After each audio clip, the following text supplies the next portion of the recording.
Thank you for taking your time to participate in this opportunity to talk about issues of skin integrity, specifically in folks with spinal cord injury. My name is Rhonda Wilms, and I am a physiatrist here at GF Strong Rehab Center, which is where we're doing this recording from. I also work with people who have work-related injuries. My scope of who I get to see is pretty broad throughout the province. And when I'm looking at some of the names that of those of you who are participating, I have to tell you, I am happy to see some names that I recognize because really when I am seeing my guys in clinic, I am so thrilled when they actually have primary care providers, and I know what a challenge that is, and I know the time and stress that is certainly playing out in the community, so I appreciate your extra efforts of joining in today. So we are here to talk about spinal cord injury and health. I don't have any financial disclosures to reveal just now, but I do appreciate that this program of the series of spinal cord injury related topics has been supported through the Michael Smith Health Research BC and a REACH grant. I don't have any financial disclosures again. We are going to talk about how we identify folks who are at risk for pressure injuries. We want to be able to recognize early signs of pressure injuries because that is key for letting folks heal faster. And we want to be able to assess and stage pressure injuries so that we can come up with an appropriate treatment plan. So why is skin integrity important in spinal cord injury? It all has to do with the compromised sensation. So absolutely, the inability to recognize the warning signs that your skin is at risk is key in what happens with being really in a danger zone for getting skin breakdown. When you don't have sensation, you may not recognize if you've been in one position too long. You may not know if you have pulled up too close to a source of heat. The number of folks who I've seen with burn-related injuries because they've been too close to a heater or a fire, or they've been outside and get frostbite. Now, thermal injuries are a little bit different than what we're talking about with the pressure injury discussion today, but it is still on the spectrum of why are we worried about skin in people who have compromised sensation? It's because things can go bad fast. So when we talk about a pressure injury, I mean, really it's a newer terminology for what has previously been known as decubitus ulcers, bed sores, pressure ulcers, skin sores, and even the term pressure injuries. It's a little bit of a misnomer because it really is talking about a specific etiology of why you have skin breakdown. So when we're talking about pressure injuries, really we're talking about a loss of skin integrity because of compromised sensation. And the etiology may not be pressure, it might be friction, it might be shear. So it really is just an awareness of this is what the terminology is and how we're going to be referring to it. And the reason that it's really important is that it's super common. So we know that between 10 and 38% of folks with spinal cord injury will have an area of skin breakdown at any given point.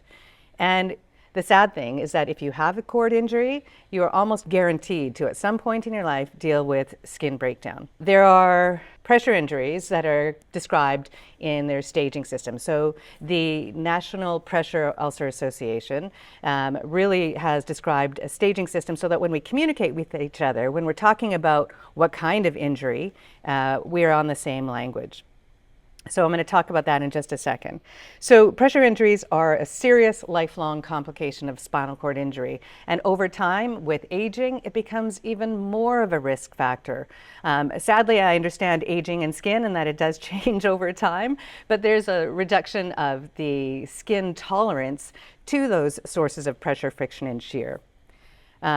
I think what I'm very aware of is that when things get to an advanced stage, that people often end up in the hospital and they're being treated for infections, they're being treated for secondary complications related to their injury, whether it's changes to their spasticity, to their autonomic nervous system control, whatever it is. And the sad thing is sometimes being in the hospital is even a more risky place for progressive skin breakdown.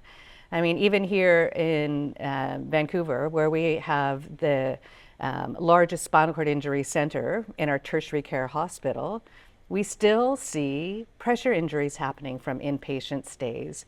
And that is a multifactorial, challenging question, but being in the hospital may not be where you want to end up with skin breakdown, and that is part of the reason why prevention and early detection is so critical. So when we're talking about pressure injuries, let's just make sure we're on the same language. A stage 1 pressure injury is characterized by a red spot that does not blanch when you press on it. I am aware that we also have a broad cultural background in our practices. So that's a classic description of a red spot. For people who have higher pigmentation, so people of color, it's going to show up as brown. So it is that recognition that red is sort of that classic descriptor, but it may not be how it presents in your practice. So a stage 2 pressure injury is when you have the loss of integrity of the skin surface, and it is a partial skin injury. So it does not go all the way through into the fat layer. Stage 3 is when it actually goes into the fat layer, and then stage 4 is when it's beyond that and it gets into deeper structures, whether that is muscle, tendon, ligament, bone, and that is when you know that you're going to be in a much longer healing circumstance. There are 2 other things I want you to be aware of. There's also unstageable pressure injury, and that is when you have the top of a wound that is covered by that scab-like eschar yuck tissue.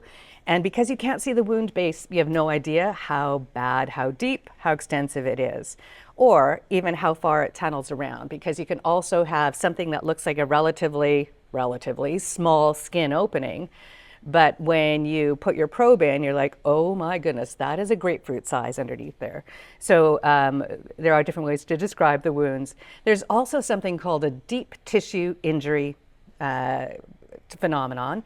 And that is where you might get that irregular purpley blob blotchy shape, which is reflective of deep tissue injury over a bony prominence. And it's almost like that volcano or iceberg phenomenon where you see this skin that's intact, it looks totally not good, and you know that the ischemia has happened deep and that the necrosis of the tissues under that top epidermal layer is going to just keep on eroding, and it's going to be nasty down the road. The pressure injury locations that we typically think of really depend on what surfaces you're on. So in bed, so even in acute care or when you're in emerge, if you happen to be doing an emerge shift and someone comes in on a spine board, you have to be aware that the positions that they're really going to be at risk for breaking down skin is at the sacrum. The number of butterfly-shaped wounds that I've seen from the spine boards is unfortunate, and it's all for good intentions, but it really is the challenge of the reduction of the blood flow at that deep tissue injury, or interface rather, and the good intentions of keeping to the spine stable can lead to an exposure of the sacrum. Heels are another risk point, the tip of the shoulder blades, the back of your head. So that is really the concern about the lying down on your back, so a supine position. If you're in a side position, you have the sticky outy bony bits of your greater trochanter, you can have the knees. You can also run into problem of the medial knees getting skin breakdown. So if someone's in a sideline position or they have a lot of spasticity with hip adductor tone, the slamming together of the femoral condyles can also lead to pressure breakdown. I think the heels are a really common area where you can run into difficulties, and that's from people who are at home, who are in hospitals. And really, I think one of the interesting things too is that we talk about this being a spinal cord injury related talk about skin breakdown, but truly this is a principle that is applicable for anyone who is perhaps in a compromised sensory state or who has a compromised level of alertness or level of consciousness. So the ICUs are very aware of these pressure points as well. The neuro wards where folks have had strokes, and certainly the increased prevalence of diabetes in our population with the associated neuropathy. These are all really practical, relevant principles to be aware of in practice in general. So what are the risk factors for pressure injuries? Well, the injury level certainly plays a part. So if someone has a tetraplegia versus a paraplegia, they're at higher risk. And in part that is because of the challenges that there would be with self-mobility, readjusting position, It can also be related to the amount of spasticity that they present with. So someone who has a paraplegia may have a lower motor neuron injury, so their tone might be reduced, and so they don't have to deal with the friction and the shear forces associated with spasticity. The age of the spinal cord injury, what are the comorbidities that they're coming with? So even if someone has an incomplete spinal cord injury, if they have a pre-existing peripheral neuropathy, that too will increase their risk. Smoking, oh my goodness. It is so amazing for clinical practice to see the difference of wound healing when someone goes from being a smoker to being a non-smoker. It really is a key difference maker for managing skin integrity. So even the work that you're doing in your office about counseling for smoking cessation absolutely is critical for skin integrity. It may also be really important for surgical candidacy, because surgery for skin breakdown can have its own challenges. It may be a requirement from the surgeon for the patient to actually be a non-smoker. So that really is critical. When we talk about bowel incontinence, a lot of times the wounds are in areas in the saddle area, so it's the sit bones, the ischial tuberosities. It is in the sacrum or the coccyx or the greater trochanter, and the capacity for cross-contamination from fecal incontinence is significant. And in practice, really, people assume that I talk about paralysis a lot as a spinal cord injury physician. I talk about bowel and bladder function infinitely more than I talk about weakness. And it is because of how those challenges really impact so many areas of life and health and wellness and quality of life, including the risk of non-wound healing. Same with bladder incontinence. If there's urinary leaking and you end up with skin that's really moist, it becomes fragile, kind of like that prune skin maceration. You'll see that around wound edges as that white kind of goopy, thick, soft, callous look. So that is going to be a moisture issue. We've already talked about some of the differences in how skin injury presents in people of color. So being aware of that when you're doing visual inspections. Some of you may have already attended Dr. Townsend's session on cardiovascular health. So you've already learned that the typical resting blood pressure for someone with a tetraplegia is probably around 95/65. So relative hypotension really can lead to challenges of perfusion pressure, especially over those bony prominences. So if someone is running at even lower than their baseline pressures, that will be a risk factor for healing. So what puts someone at risk for a pressure ulcer, pressure injury? Well, unfortunately, a previous pressure injury is an indicator of risk for future pressure injury. And in part, that is because when the skin heals, it never fully reaches that same tolerance to resistance of shear pressure and friction force. So even when a wound closes, those first 3 months especially, wow, it still is so vulnerable for recurrent breakdown. The other thing is if someone has had a surgical repair of a previous wound, you've already robbed from Peter to pay Paul, you've moved part of the muscle and its blood supply to cover another area. So there's already a reduction in that baseline tolerance.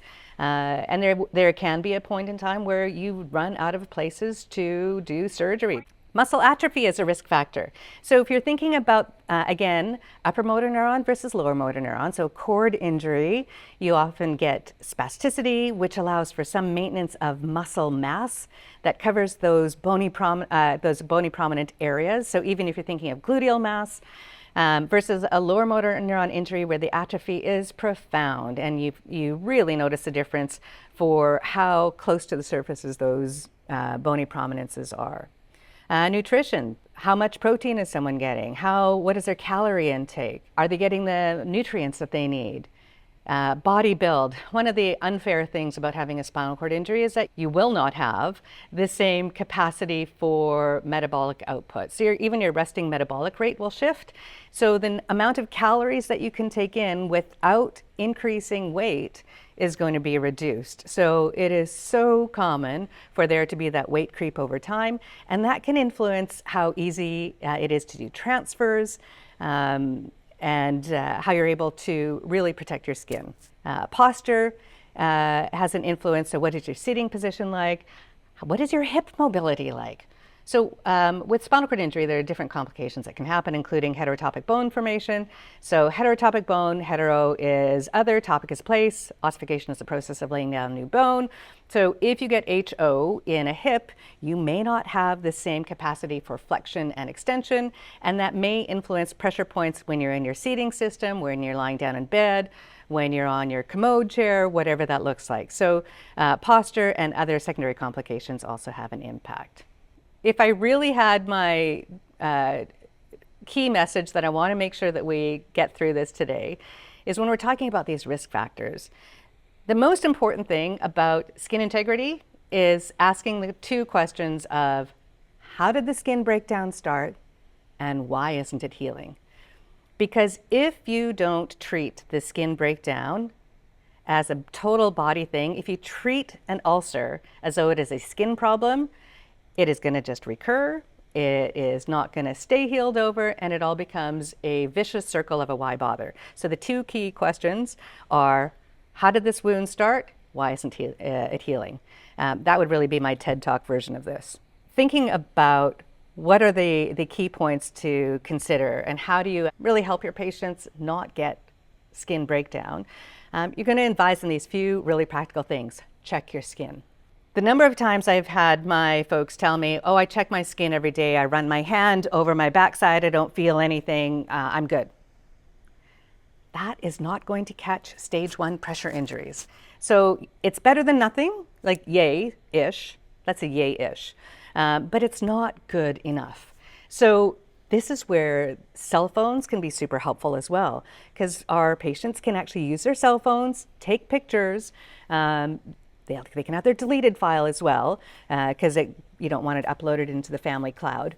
But it really does give them another tool for being able to do skin checks. Another practical point is when you're in your offices, it can be very challenging, labor intensive.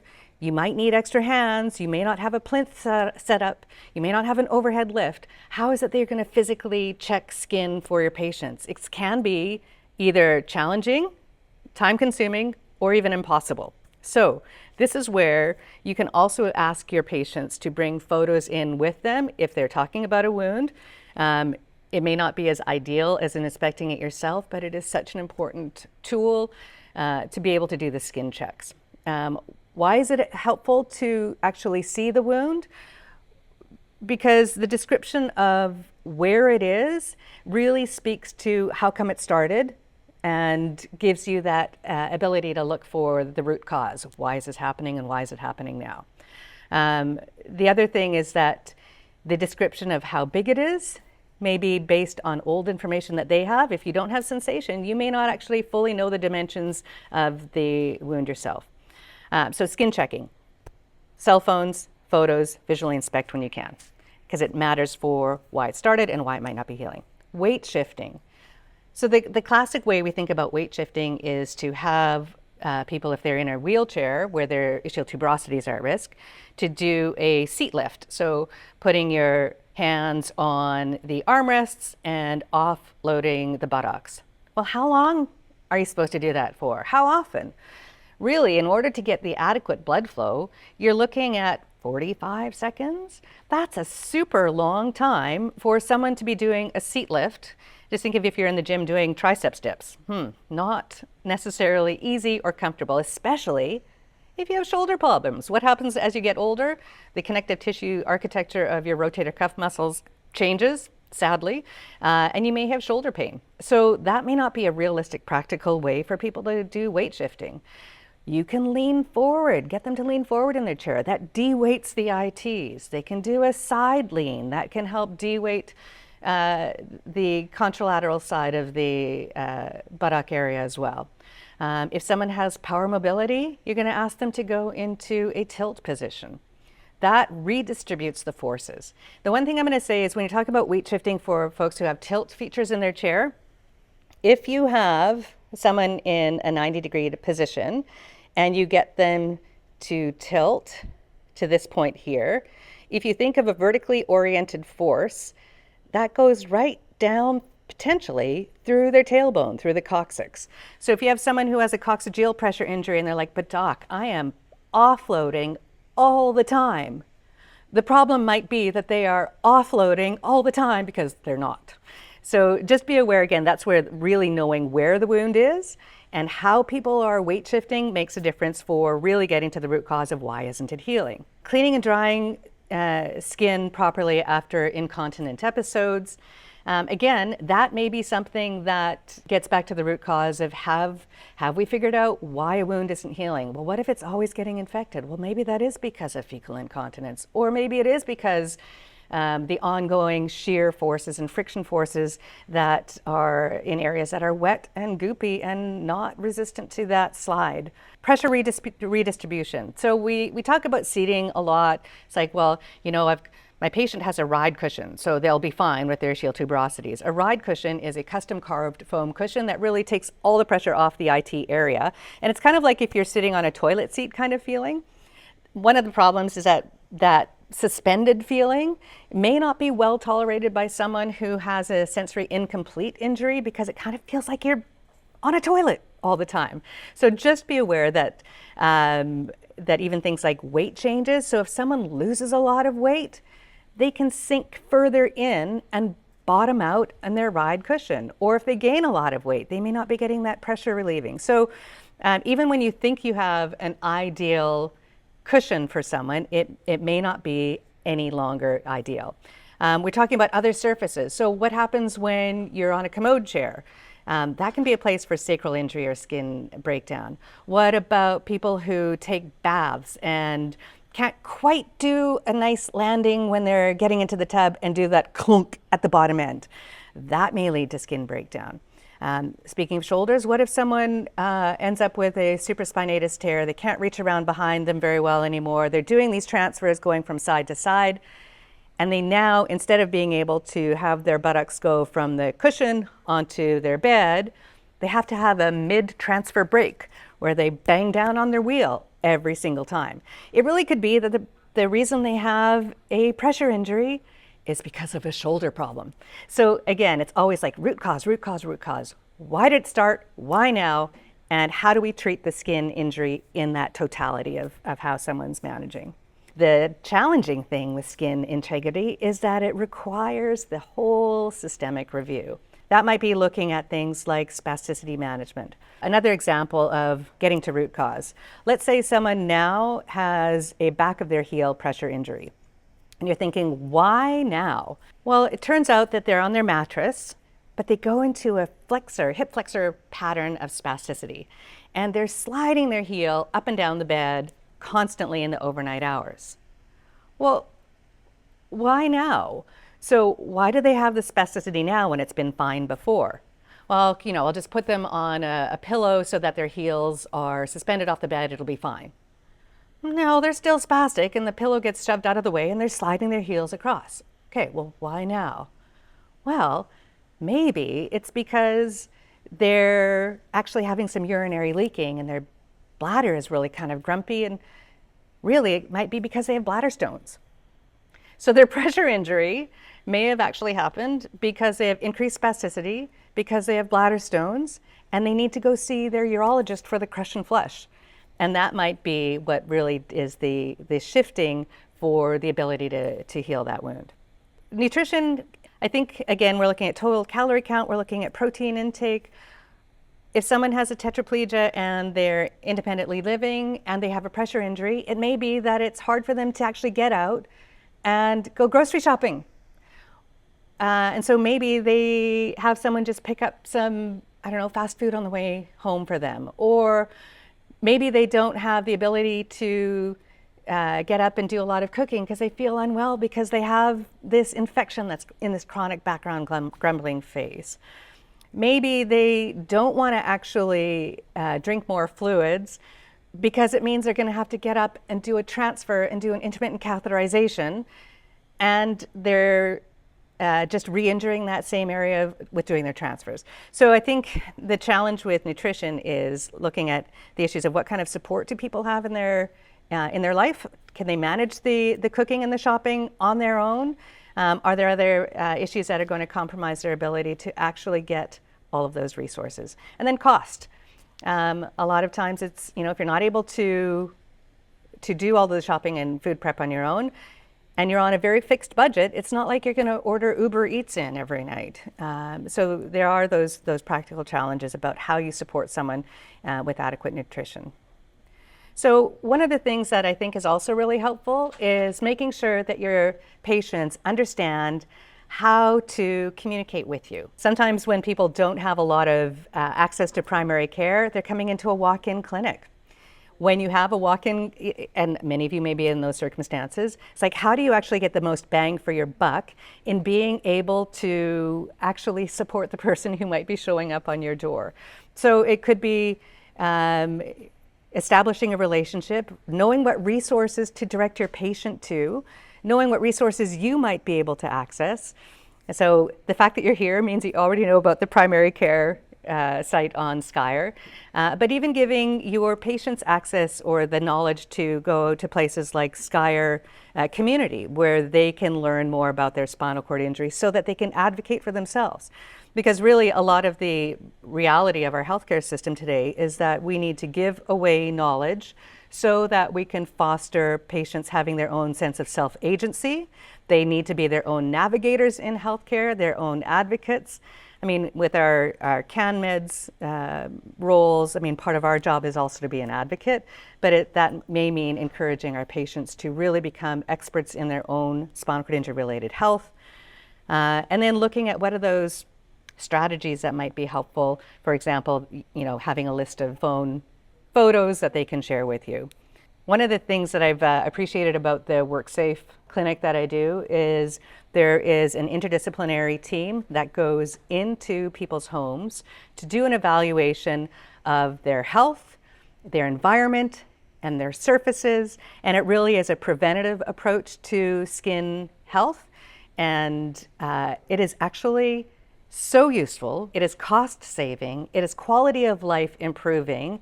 It is healthcare resource utilization reducing. And I just wish it was something that was more universally available, because really dealing with a wound by the time it's at stage 3 or stage 4 is super challenging. This is an example of what you may see for someone who has an area of non-blanching redness. So stage 1.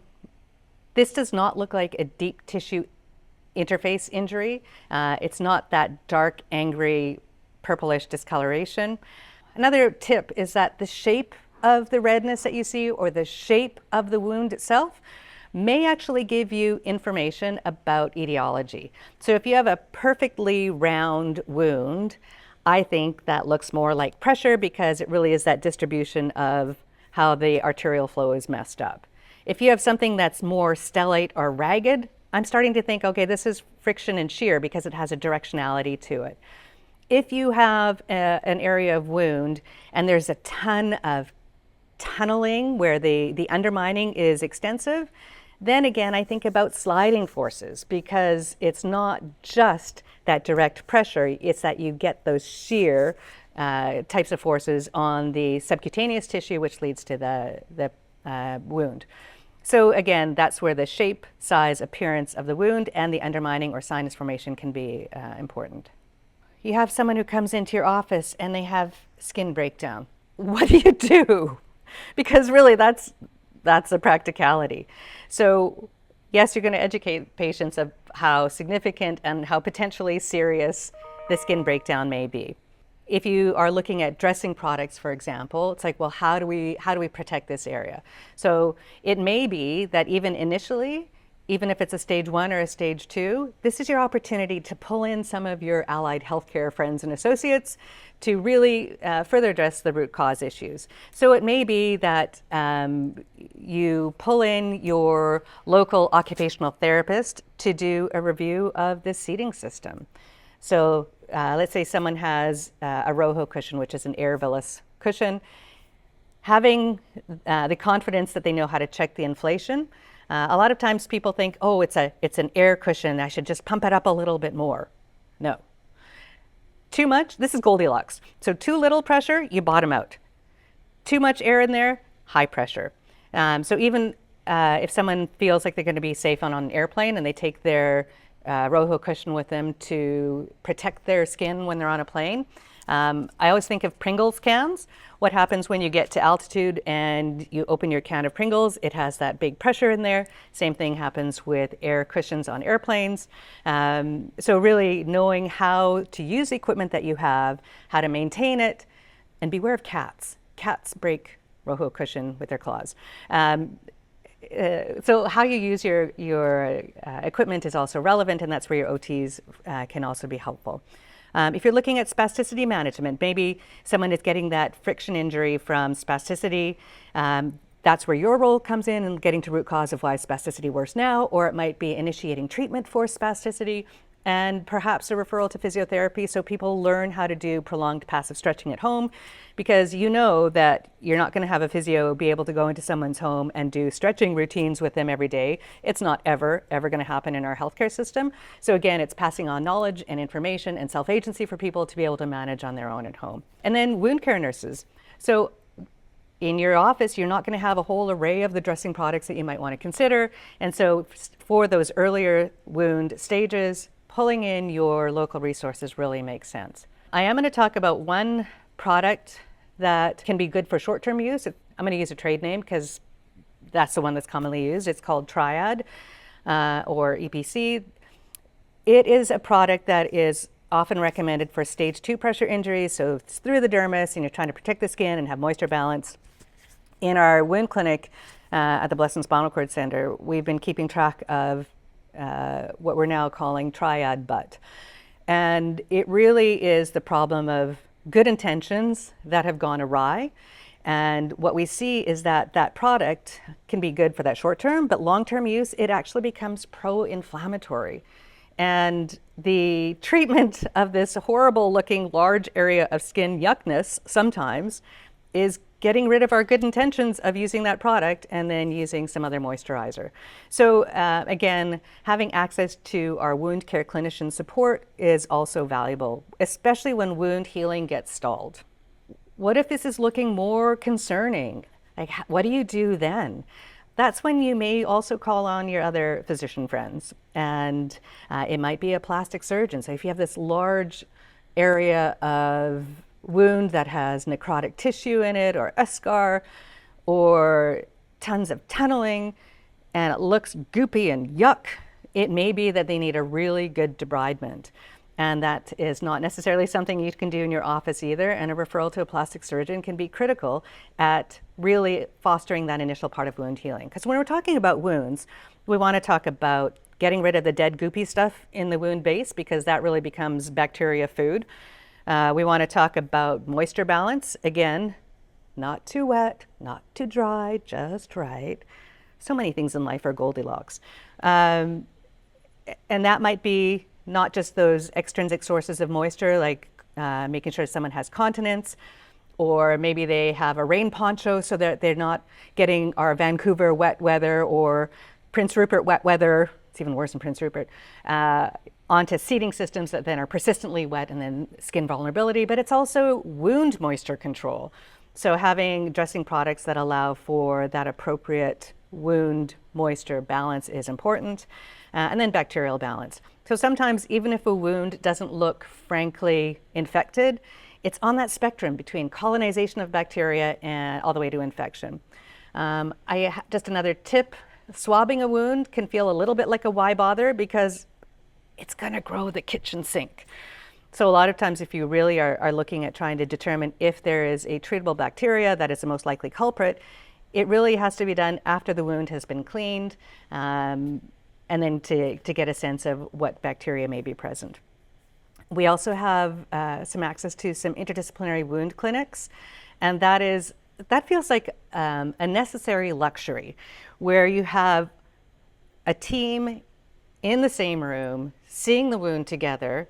And it's really helpful for our physios and occupational therapists to also visualize the wound, because that gives so much information about how they might be able to modify equipment, surfaces, what have you, for fostering healing.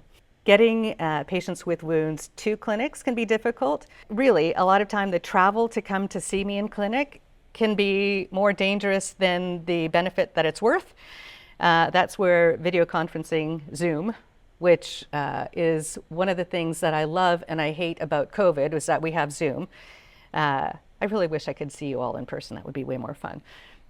But it's not practical, right? So same thing here. Sometimes it's not practical or helpful or even medically advisable to throw someone into a car for 5 hours to go to a wound clinic. And that even happens with doing wound dressing product changes. So we have people get in their cars, drive for an hour, go sit and wait, get their wound dressed, and then go sit for another hour or two, whatever it is. So again, it's being aware of, are the treatments that we are utilizing doing the benefit that we hope they are, or anticipate they are, or assume they are.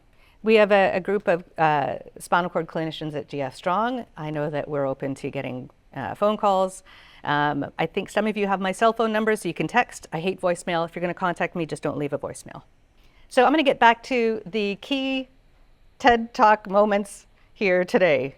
Where is a wound? That's going to tell you maybe where its source is. How did it start? Why now? What has changed? And how come it's not getting better?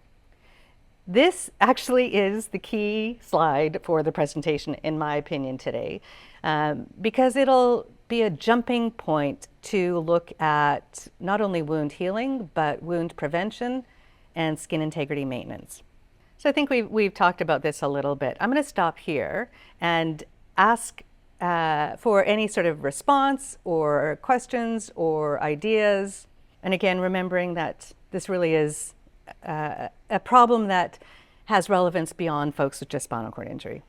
Rhonda, thank you so much. That was fantastic. I just launched a poll in the chat. I'm wondering how many of you actually have a person with spinal cord injury in your practice currently. So far, we're looking about half and half. Some of the names that I see there, I can't tell you how much I appreciate your ability to see people who have spinal cord injuries. I feel like that capacity to develop alliance between community-based care and specialist care is so important, and I am so grateful for you.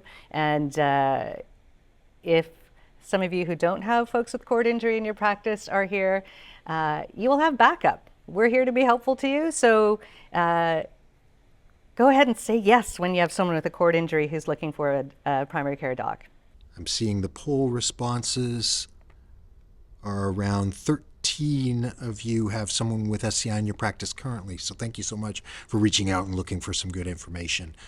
6 of you don't, and thank you so much for being proactive and looking for information too. We appreciate it. Maybe just to give you a bit of a sense of a spinal cord injury functional review that has nothing to do directly with skin, but indirectly does, just to give you an idea of maybe my approach to how I think about someone when they come into clinic with a wound. So one of the things I think about is neurology. So is there any new weakness or new sensory loss that is contributing to a wound starting now? So maybe someone has changed their transfer technique because every time they have their hands flat, they get the zinging into these fingers here. And so their carpal tunnel syndrome has shifted the way they do their transfers. So it may be that understanding neurology may have an impact on someone's risk factor for wound development. Then I think of autonomic nervous system dysfunction. So is someone experiencing autonomic dysreflexia? So that is a phenomenon that happens for folks who have T6 or higher level injuries, that when there's some sort of stimulus, and it's often a yuck stimulus, it may not be, but it often is, leads to a sudden increase in blood pressure that may be associated with sweating above the level of their injury, pounding, headache, flushing. And if someone is getting AD, it's also possible that they have associated changes to spasticity, or like we talked about, the low blood pressure. So I think about autonomic function. I think about that tone again. So why does someone have spasticity now? I look at bowel management. You know, does someone have new incontinence? One of the things that we consider when someone has a significant wound in the saddle area is if fecal continence is a barrier to wound healing, both for bacterial contamination and moisture imbalance, we talk about having a colostomy to actually foster that consistent, reliable, clean perineal area. And it doesn't have to be a forever colostomy, but it may give that window of opportunity for even a surgery for a myocutaneous flap procedure to be successful. The bladder function, I think, again, this is the bladder management in someone with a cord injury. It is risky to look at it as an isolated body bit. So the mantra has been that intermittent catheterization is the way you treat neurogenic bladder dysfunction in people with spinal cord injury. Well, let's say someone has a lot of urinary leaking in between catheterizations for whatever reason, or the transfers are becoming too difficult and so they're just getting urinary leaking when they're in their chair. It's okay for people to actually change their bladder routine management to even having an indwelling Foley catheter. I mean, that used to be like heresy. It's like, no. You have to look at the whole person. What is the barrier to their health? What is the barrier to their quality of life? And it may be that if someone's not able to do transfers onto a toilet adequately, that it's okay for them to consider a different form of bladder management. Pain. You can have pain with a complete injury. So absolutely asking about how are you managing with your pain? And one of the challenges is that sometimes our pain management and our medication use can have a negative impact on skin integrity as well. So pregabalin, maybe that is what's leading to a lot of peripheral edema that is creating that soft tissue tension on the skin that's keeping certain areas of skin more vulnerable and fragile. Maybe it's the tricyclic that is leading to postural hypotension, or maybe it's making constipation worse that is actually then leading to increased spasticity. So addressing pain, looking at what are the non-medication options, what are the pharmacologic options, is there anything else procedural? And then what about doing dressing changes? What if that is painful? Sometimes with a cord injury, you have hyperalgesia. The spinal thalamic tracts are not completely compromised in everyone with a cord injury, and I think we sometimes fall into the trap of thinking that all cord injuries are complete, and they are not. So complete injuries definitely are a risk for development of skin breakdown, but it doesn't mean that it's a guarantee. What are some of the practical things that our listeners, GPs, nurse practitioners can do that help them examine people with spinal cord injury if their setup isn't necessarily correct or they need more time? You talked about using phones. What are some of those things that we can do? I think the phone is probably the biggest, most relevant tool that we have been able to take advantage of in terms of inspection of the skin. It's also important to see how the patient might actually be able to assist you in evaluating their skin. So not every area of skin breakdown necessitates a lift transfer over onto a plinth. So even a weight shift that someone might do, so if someone has a sacral injury, you might actually be able to get some reasonable visualization of the wound if they are able to forward flex at the waist and be unclothed to at least see the top part of the sacrum and the wound dressing product. At least that gives you some idea of what the wound base looks like, how deep it is, what the surrounding skin looks like. And I think sometimes perfection is the enemy of good. And it may not be that it's the best look at the wound, but even having some capacity to visualize what's going on matters, and it makes a difference. I think even for socks and shoes, having a look at feet. I mean, we do it all the time with folks who have diabetes because you have to, because you do not want to miss the blazing obvious when someone rolls out of your office and they're like, oh, by the way, So I think there are those ways of using technology, doing something which is better than nothing, and being not afraid of being less than perfect if it actually moves you in the right direction. Got a question on the chat from Dr. Kimberly Chang. Kimberly asks, how often should people be weight shifting? How often and how long? really, ideally, we're talking about several times an hour, like 3. That can be leaning forward, and it's also that duration of time too. So when you have someone who has some capacity to be fidgety, that's actually not awful. So if you can have someone who offloads or pressure shifts for, I say a minute, because even if we got 45 seconds, that would be good. It's kind of like when you tell people to stretch and you tell them you should stretch for 1 minute because you know they're not going to do it for a minute. It's a little bit like that with weight shifting. So sometimes I get people to use a cue like every hour on the hour and every half an hour. Like when you see that on your, assuming people have analog clocks, there's a big assumption. But really, 2 to 4 times an hour would be great. And if that's for like even 30 seconds. If someone is in a power chair and they want to be really offloading, we ask them to go into the rocket ship position. So not just like that little tilt, but if you really, really, really want to offload, all the way back, let the blood flow get there. Because really, weight shifting is all about circulation at the capillary level. So if you can get, 2 to 4 times an hour for 30 to 60 seconds, that would be great. Just a comment about surgery. For people who have stage 4 pressure injuries in particular, who are not going to be able to heal their wound conservatively, surgery is definitely an option. And I alluded to it earlier, where you actually do a rotational flap. So you take the skin, muscle, blood supply, and you move it over the area of wound. So the wound gets excised and the muscle and soft tissue and skin gets shifted over. Post-operatively, that means 2 weeks of someone not flexing at their hip if this was a wound or a flap that crosses a hip joint. And it's a commitment. And it is also characterized by a process of very gradual remobilization. So again, if you have someone who has a wound that has surgery, it's not that it's a one and done where they go in, they go home the next day and carry on with life as usual.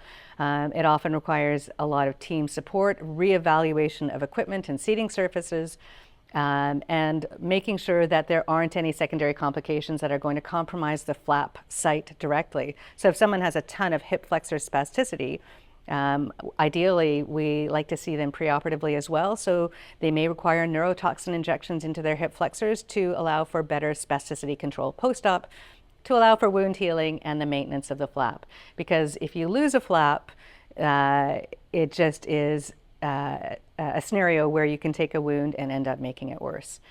So surgery is definitely an option. It is not a small task. And we appreciate the resources of our surgeon friends when we're able to access them.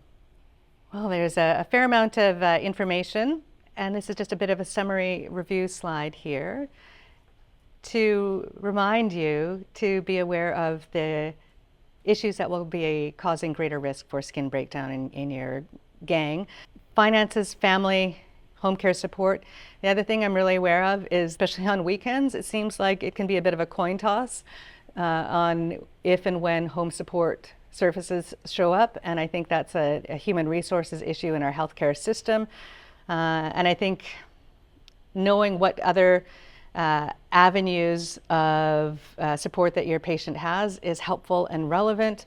I'm also aware of the risk of family and caregiver burnout when someone has a wound that is really compromising quality of life.